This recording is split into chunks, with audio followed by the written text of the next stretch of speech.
Let's now talk to former police officer Mark Williams-Thomas. Mark, how angry does this make you?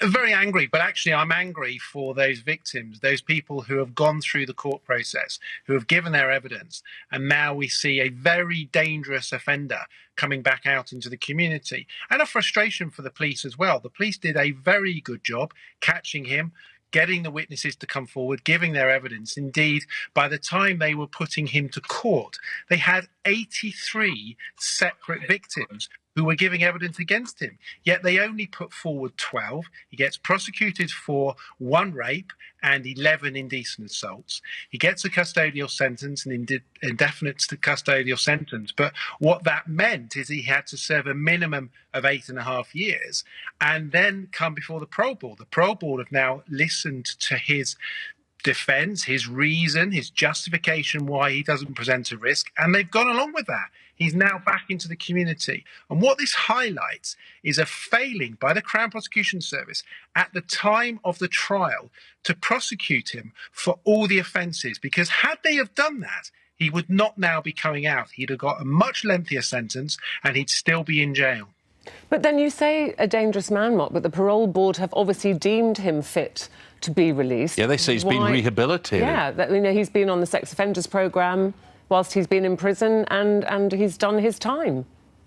Yeah, the sex offenders programme, which has now been identified as having huge failings to it, but also, and I accept that the parole board, given the information before them, have determined that he's safe to put back into the community. The problem with that is we don't have a community that has proper infrastructure to be able to monitor the guy.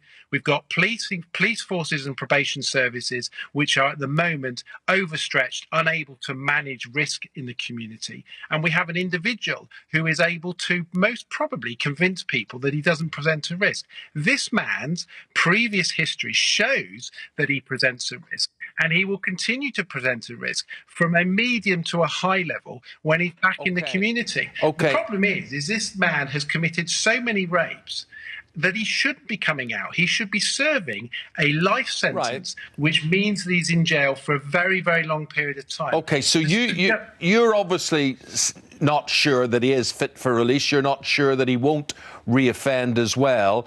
Think of you, me, Ruth, we're victims of all of this. What message does that send out to the victims?